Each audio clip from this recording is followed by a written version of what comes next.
শ্যামকানু মহন্ত সিদ্ধার্থ শর্মার পর আজ ফার্স্ট ট্র্যাক আদালতে শেখর জ্যোতি গোস্বামীর জামিনের শুনানি সম্পন্ন। আগামী 28 মে রায় দেবে আদালত। জামিন চেয়ে ফার্স্ট ট্র্যাক আদালতে আবেদন জানিয়েছিলেন জুবিন হত্যার অন্যতম অভিযুক্ত শেখর জ্যোতি গোস্বামী। বিচারপতি শর্মিলা ভূঁইয়ার আদালতে শুনানি সম্পন্ন।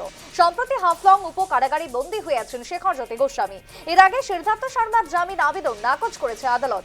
অন্যদিকে জামিন চেয়ে হাইকোর্টের দ্বারস্থ হওয়া শ্যামকানু মহন্তের জামিনের শুনানি হবে আগামী 22 মে। ফার্স্ট ট্র্যাক আদালতে শেখর জ্যোতি গোস্বামীর জামিনের শুনানি সম্পন্ন। আগামী 28 মে রায় দেবে আদালত। জামিন চেয়ে ফার্স্ট ট্র্যাক আদালতে আবেদন জানিয়েছিলেন শেখর জ্যোতি। জুবিন হত্যার অন্যতম অভিযুক্ত এই শেখর জ্যোতি। শ্যামকানু মহন্ত সিদ্ধার্থ শর্মার পর আজ ফার্স্ট ট্র্যাক আদালতে শেখর জ্যোতি গোস্বামীর জামিনের শুনানি সম্পন্ন। আগামী 28 মে রায় দেবে আদালত। জামিন চেয়ে ফার্স্ট ট্র্যাক আদালতে আবেদন জানিয়েছিলেন জুবিন হত্যার অন্যতম অভিযুক্ত শেখর জ্যোতি গোস্বামী। বিচারপতি শর্মিলা ভূঁইয়ার আদালতে শুনানি সম্পন্ন। সম্প্রতি হাফলং উপ কারাগারে বন্দী হয়ে আছেন শেখর জ্যোতি। এর আগে সিদ্ধার্থ শর্মার জামিন আবেদন নাকচ করেছে আদালত। তবে এবার কি করে আদালত, সেদিকে তাকিয়ে রয়েছে গোটা রাজ্য। ফার্স্ট ট্র্যাক আদালতে শেখর জ্যোতি গোস্বামীর জামিনের শুনানি সম্পন্ন।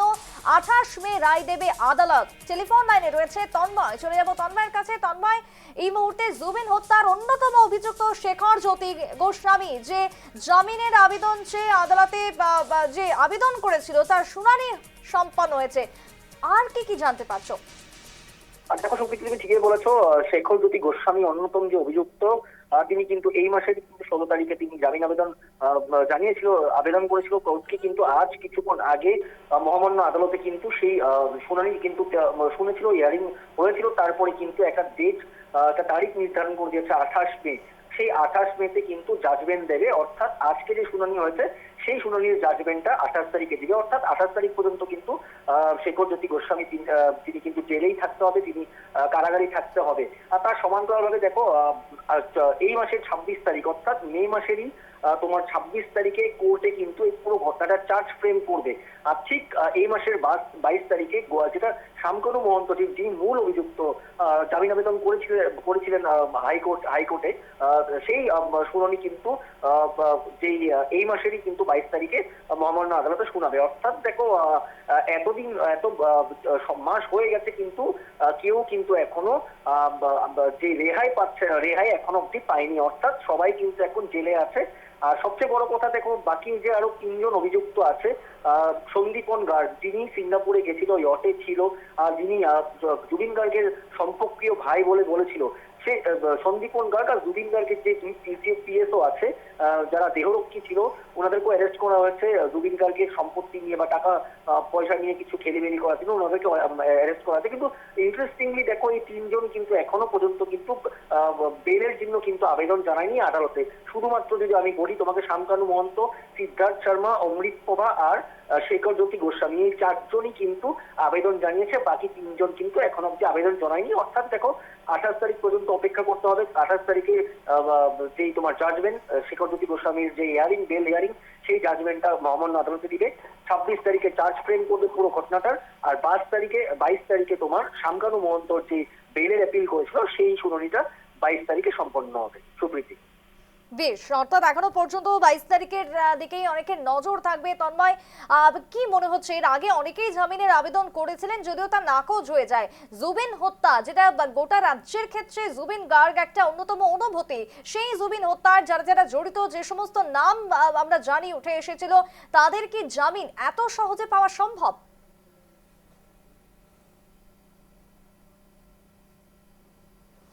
তন্ময়ের সাথে আমাদের যোগাযোগ বিচ্ছিন্ন। তবে শ্যামকানু মহন্ত সিদ্ধার্থ শর্মার পর আজ ফার্স্ট ট্র্যাক আদালতে শেখর জ্যোতি গোস্বামীর যে জামিন, সেই জামিনের আবেদন সম্পন্ন, শুনানি সম্পন্ন হয়েছে। আগামী 28 মে রায় দেবে আদালত। জামিন চেয়ে ফার্স্ট ট্র্যাক আদালতে আবেদন জানিয়েছিলেন জুবিন হত্যার অন্যতম অভিযুক্ত শেখর জ্যোতি গোস্বামী। শুনানি ইতিমধ্যে সম্পন্ন, তবে রায় এখনো ঘোষণা হয়নি। আগামী 28 মে রায় দেবে আদালত। তন্ময়, ঠিক যেমনটা জানতে চাইছিলাম যে জুবিন এই রাজ্যের অন্যতম অনুভূতি, তার হত্যার সাথে যে নাম জড়িত রয়েছে, তাদের জামিন এতটাই সহজে কি সম্ভব? দেখো সুপ্রীতি, প্রথম কথা হচ্ছে যে অসমের কোনো আইনজীবী কিন্তু এই 6 জন অভিযুক্তর কিন্তু যে হয়ে কোনো যুক্তি প্রদর্শন করতে যাচ্ছিল না বা চাইছিল না কোর্টে, আদালতে। তারপরে দেখা যাচ্ছিল শামকানু মহন্ত পশ্চিমবঙ্গের দিকে তিনি আইনজীবীকে পশ্চিমবঙ্গের দিকে আইনজীবী আনে, আর বাকি অন্যান্য যারা অভিযুক্ত তারাও কিন্তু বাইরের থেকে আনে। দেখো সেইগুলো প্রতিদিনে কিন্তু তাদের অনেক দেরি হয়ে গেছে, আর বিশেষ করে অসমের কোনো আইনজীবী কিন্তু তাদের পক্ষ হয়ে যে যুক্তি প্রদর্শন সেটা করতে চাইছে না। সেইগুলোও কিন্তু ফ্যাক্টর আছে। আর দেখো এখন একের পর পুলিশের সিআইডি যেটা এসআইটি গঠন করে দিয়েছিল ইতিমধ্যেই কিন্তু চার্জশিট ফাইল করেছে। আমরা দেখিয়েছিলাম হাজার হাজার পৃষ্ঠা চার্জশিট ফাইল করেছে, আর সেই চার্জশিট গুলো পুলিশে তদন্ততে কি পেয়েছে বা পুলিশের হাতে কি তথ্য আছে সেইগুলো কিন্তু কোর্ট মহামান্য আদালত কিন্তু একদম ভালো একেবারে তাই, আদালতের এখন সময় উপরেই রয়েছে পুরো বিষয়টি। তবে তন্ময়, আপাতত তোমাকে ধন্যবাদ।